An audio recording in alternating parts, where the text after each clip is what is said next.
So I'm Elizabeth Rand, and I am the founder of Mothers Against College Antisemitism, which I started on October 26, 2023. And I started it because it was really just kind of simple. I was in a bunch of other Facebook groups, like Jewish Facebook groups, and there was one in particular that I was in. And prior to October 7th, that group was just my son was a senior in high school at the time, and that group was just talking about things like SAT scores and Jewish life on campus, and who got into what fraternity, and like it was very, very benign, right? And so I'm in this group, and then all of a sudden, after October 7th, like the whole tone of this group changed, and everybody was only talking about one thing.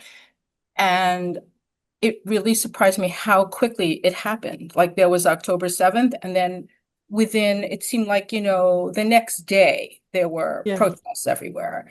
yeah, And so I'm in this group and I'm in other Jewish groups, and I'm spending like 3 weeks just reading and reading everybody being upset and everybody, nobody knowing what to do, and on and on and on. yeah, So after like 3 weeks, I decided, we should do something about this. Like we should mobilize, we should take some action rather than just sitting here on Facebook and complaining, right? yeah. So I started this group, and it kind of went crazy. Like I started it on a Thursday, and by Sunday night I had 10,000 people, and by the following week I had 43,000 people. So it really, really took me by surprise. And in the beginning, I had like no moderators, no nothing. It was just, I thought maybe we'll get a few hundred people or maybe 1,000 people. And I was completely floored by it. And my idea from the beginning, even when I thought we'll have 200 people, was to turn it into a 501(c)(3), because I thought to really be activists, we have to be something beyond a Facebook group. But no one's really going to take us seriously. We're a Facebook group. And also for fundraising, in order to raise money, so people can get tax deductions, and just to legitimize us, not just make us a bunch of people on Facebook. So I did form a board, and we took us all of 2024. We became a 501(c)(3). We're accepted in December of 2024.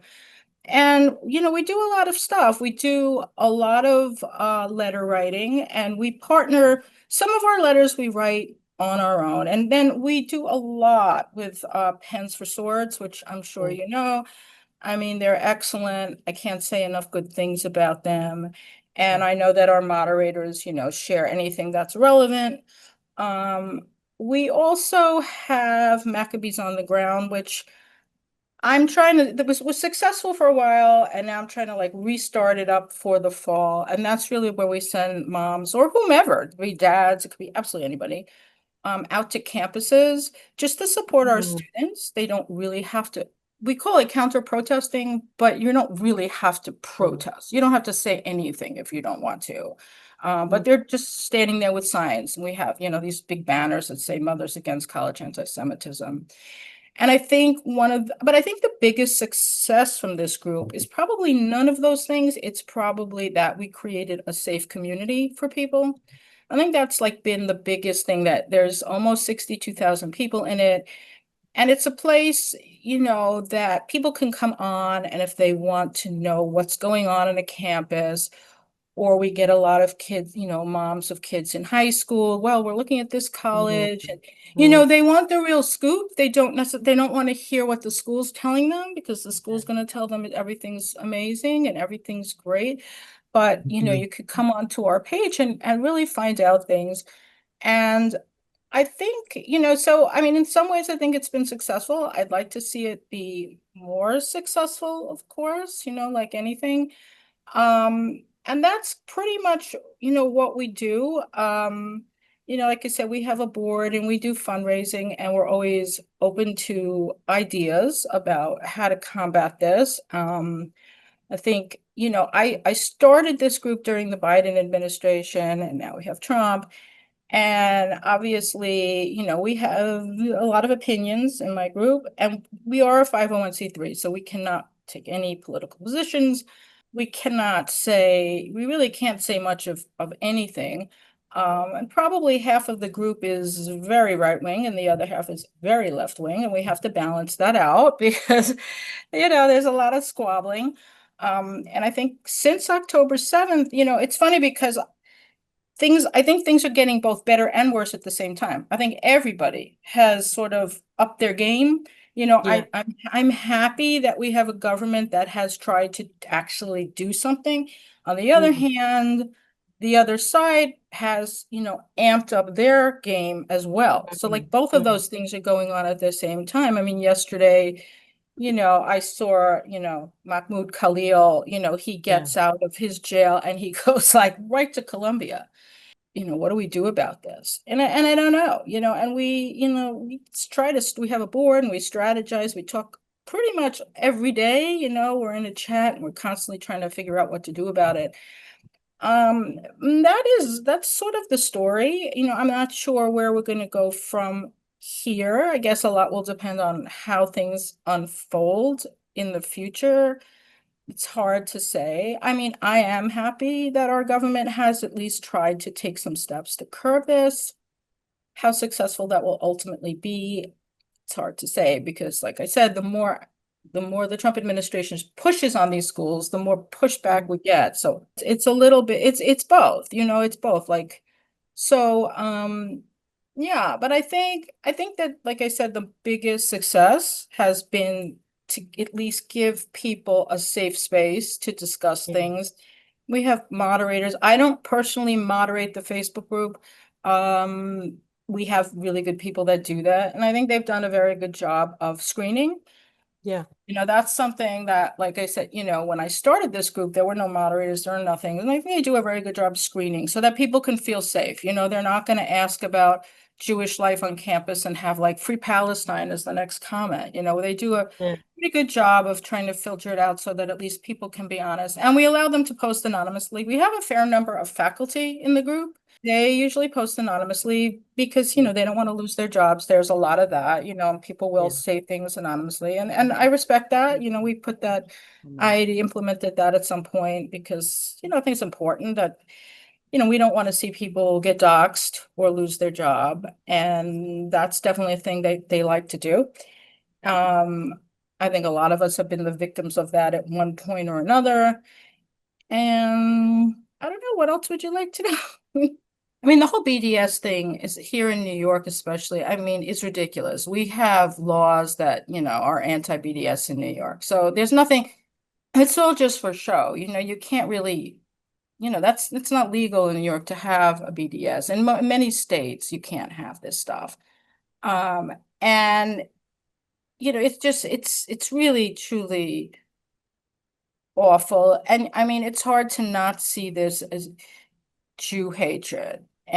Because you say to yourself, wait, what about all these people that are suffering all over the world? There's people in countries all over the world where their situations are, really terrible, and yet, nobody's out there protesting about Sudan or this place or that. I mean, there's a lot of places where things are not very good. And yet somehow, it always comes back to this Israel thing. Which for us, it's hard not to see it as Jew hatred. And, unfortunately, I know I wind up going down this black hole where I wind up arguing with strangers online. And, probably every day I tell off like 10 people who I don't even know, on Instagram, on here and there, and I need to stop it because it is not good. But, it's the constant anti-Semitism is not anti-Judaism, and it's not Yeah. this, I mean, I'm called a baby killer and a colonizer probably 5 times a day, it's just, Yeah.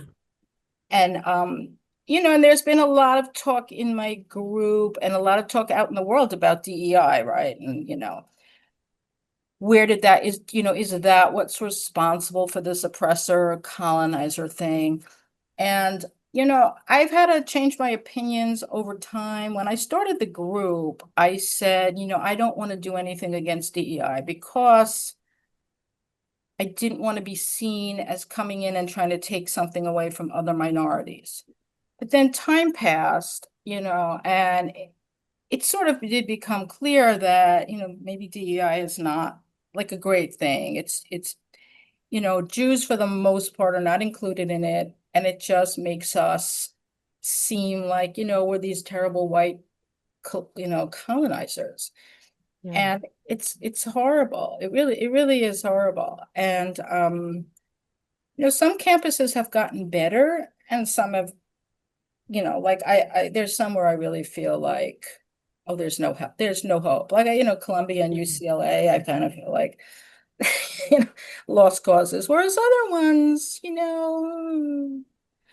so yeah, that's like I say, I'm always open to suggestion. If you're in MACA, you can always post if you have anything you want to say, because yeah, I mean, in some ways it's really hard. I do like the idea. I mean, I like what we do. I like all the letter writing. I like the Maccabees on the ground. I like, speakers. And I wish I knew what else to do. We, as a 501(c)(3), we can do some lobbying, but not that much. Probably I'd like to see us do more than we do now, which is really minimal, like nothing. Um, we do have legislators like, obviously everyone loves Richie Torres and John Fetterman. We do have people in our corner, but it's hard. It's hard when, you feel like it's it's it's insane how many people are out there, convinced that we're baby killers and colonizers, and it's insane. It's Yeah. really insane. Yeah. It feels like this, it just feels like whack-a-mole. Like you might solve one problem and you might get one speaker removed or something, you might get the campus to change something. But then, the next minute, oh, well, then there's this problem. It's very hard. Yeah. It's very hard. And I have a full-time job. This is like my side thing. And a few of us on the board have full-time jobs. So it's hard to really give it 100%. So, you know what? I'm an ordinary person who started a Facebook group. That's it. Like, I'm really not. I just, and all of the way that it was successful really took me by surprise. It was very shocking. And I was very, I've learned a lot since I started it, but I certainly, I felt blindsided. I remember the first weekend, I started on Thursday. I remember on that Saturday, somebody who I didn't even know said to me, "You need to step up and be a leader." And I'm standing in a gym locker and I'm thinking, well, I'm What? no, I'm just some schmo who started a Facebook group. Like, what are you talking about? And but I've gone around and I've spoken at UJA and JNF and ADL. I've been going to Hadassah in August in Florida, which should be interesting. It'll be like the weather out here, right? Like 100 degrees. And I do talk, but I don't want to pretend I have answers because I don't. I don't. I scratch my head, I think, as much, if not more, than everybody else every day. Like, what are we going to do about this? And this keeps getting just worse and worse. And so I don't want to just come across like, oh, Muslims, but you know, radical Islam is a huge problem, and it seems to be gaining traction in a lot of places. Yeah. And it's definitely frightening. And I worry about my son, I worry about everybody's kids, and I worry about, they're having a college experience that's so different from anything I had. And that's another thing. When I started MACA, I thought, well, this is all new. And then there were people who came on and said, no, no, this was going on in the 90s and the 2000s. And I didn't know. I went to college in Me the too. 80s and my son is there now. So there was this long period of time where I was not thinking about college in any way. And I probably wouldn't have even started the group. If my son had been much younger or older, I don't think college would have been, he was applying on October 7th. He was going through the whole application process. Mm, So of course, it caught my ear in a way that had he been very young or much older, I don't think I would have paid as much. I mean, I would still bother me, but I wouldn't be, yeah. as relevant as it became. I'm older now, like I'm 61, and I think that if I were 31, I probably would be more afraid of things. I guess I sort of look at the world like, well, there's not all that much they could do to me.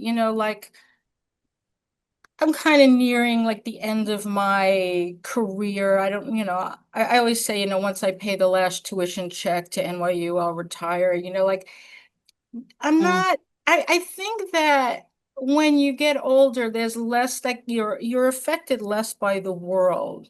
mm, I have money in the bank. I'm not gonna work forever. I don't think I could be affected as much as if I were much younger and I had like my whole life ahead of me. I think I'd be more afraid. But yeah, I mean, people have written articles about me, and they've written, I know The Intercept went and did some hit piece on me. That's, what they do. And oh yeah, I've had people online say all kinds of things. I actually had to call the FBI back in February, um, because they were putting my name and address and stuff online. And my favorite line from the FBI agent was, "Don't worry that much. They're not gonna come to your house. They're way too lazy," which is pretty funny. Um, so I just try to shrug it off as much as I can. And honestly, nobody has ever really come at me. Like, no, they say things online, but in my actual day-to-day life, nobody's ever approached me or said anything to me. And I think it's just probably age. I think, at a certain point, you can't be harmed all that much. I think you kind of get older. It's like, well, I don't have to worry so much about this or that. Like, but I think if I were a younger person with a whole career ahead of me, a whole life ahead of me, or with young children, things like that, I think I would probably feel more afraid. I think so. I think it's really just age where you just say, yeah, yeah, okay, whatever.